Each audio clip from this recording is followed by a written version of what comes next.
So I've been getting a lot of calls from some of my clients about the CARES Act and how will that impact them. So let me do a video to talk about this. So the CARES Act is, one of the biggest stimulus act in the U.S. history. It's called the Coronavirus Aid, Relief, Economic and Security Act. So this act was passed by President Trump March 27, signed an order to provide relief for homeowners who are facing financial difficulties. So what is in this act? Number one, it says within 60 days of this act, the mortgage servicer, in other words, your mortgage company, cannot foreclose on you. If they were in the process of foreclosure, they had to stop every foreclosure process within 60 days. The second part of the act provides forbearance for homeowners. What is forbearance? You can reduce or suspend your mortgage payments initially for 6 months. And after 6 months, if your situation still persists, you can take another extension for another 6 months. But let me warn you, forbearance doesn't mean that your mortgage has been erased or your mortgage has been replaced. You still have to pay your mortgage. If you don't need forbearance, you don't need to take it.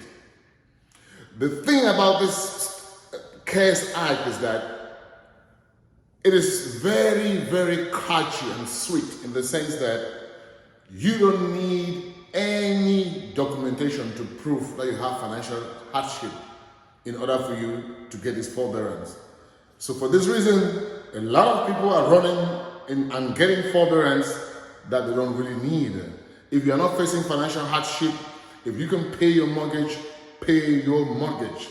Now, the CARES Act, your mortgage has to be backed by one of the federal agencies. So when I talk about the federal agencies, I'm talking about the Fannie Mae, the Freddie Mac, the FHA, the VA, the USDA.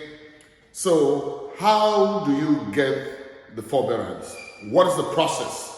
Number one, you have to call your mortgage servicer. In other words, your mortgage company. You have to call them and find out if my mortgage is backed by any of the federal agencies. It's your right. They have to give you the telephone number. They have to give you the address and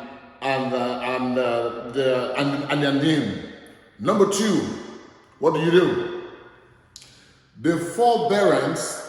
What are the options in the forbearance? Forbearance has a couple of options.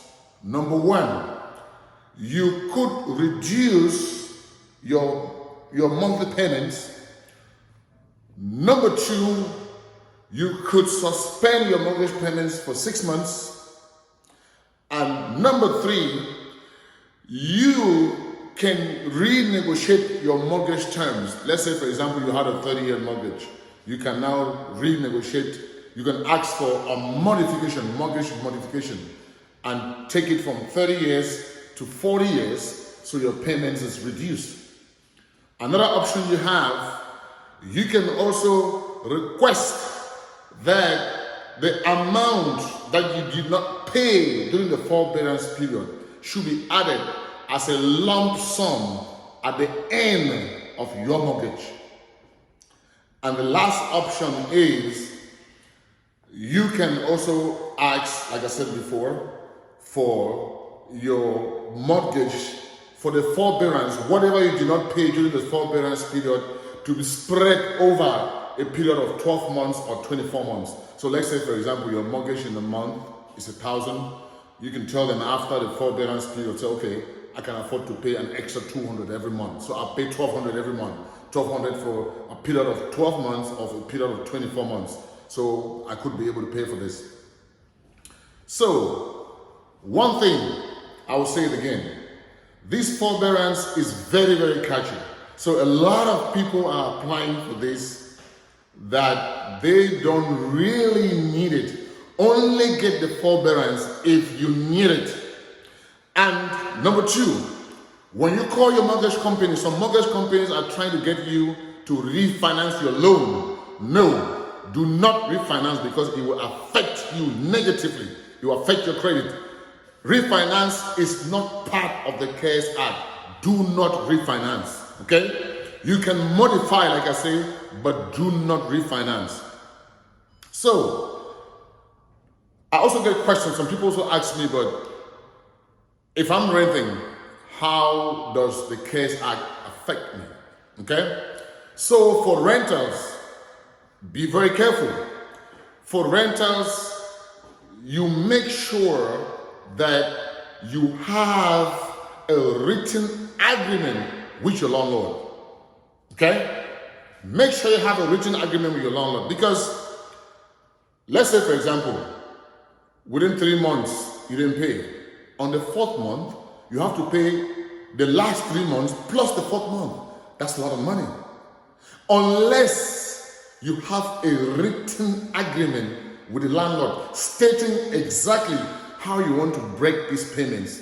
Because after the forbearance period, the landlord has a right to ask you to pay all of the rent or they kick you out.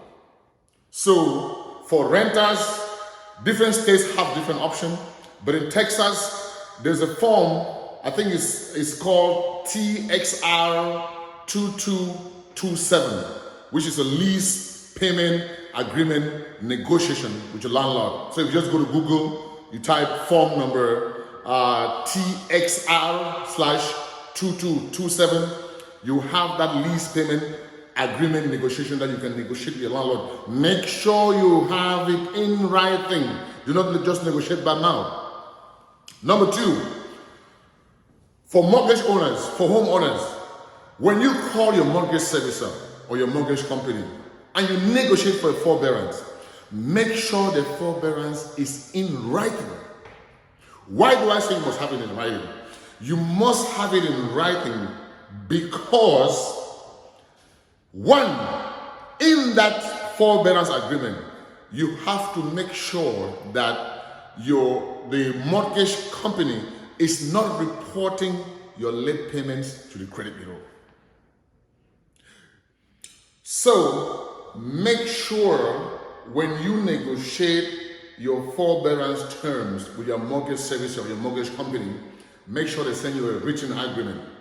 In that written agreement, make sure that the mortgage company is not reporting any late payments to the credit bureau, because the CARES Act does not stipulate anything about late payments.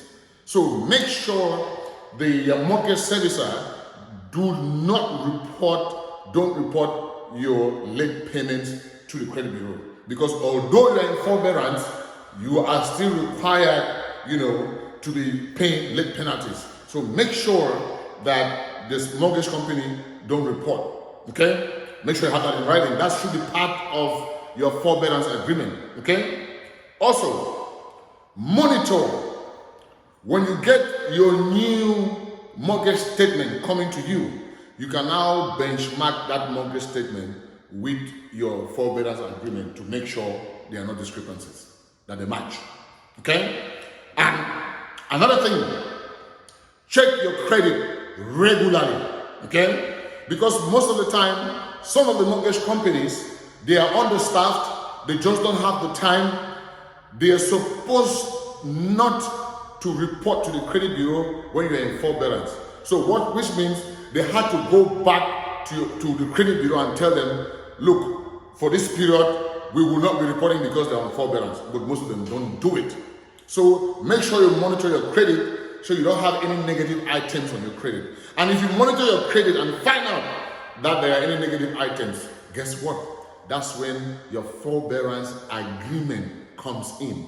You can just take that and send it to the credit bureau and everything will be okay. That is why whatever you do, you must have it in writing.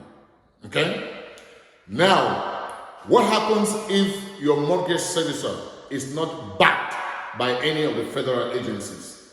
If your mortgage servicer is not backed by any of the federal agencies, then the Federal Consumer Bureau is working and has instructed most financial institutions to make sure that they help homeowners. So, but you can only negotiate for a period of 3 months if your mortgage is not backed by any of the federal agencies. Okay? But if it's backed by any of the federal agencies, you can go for 6 months and you can extend it to 12 months if the financial hardship persists. So those are the options that you have in this CARES Act. This is the biggest economic stimulus package in US history, but you must be wise and make sure that you are doing the right thing. Selling Texas, 17 years, we got a plot. Thank you.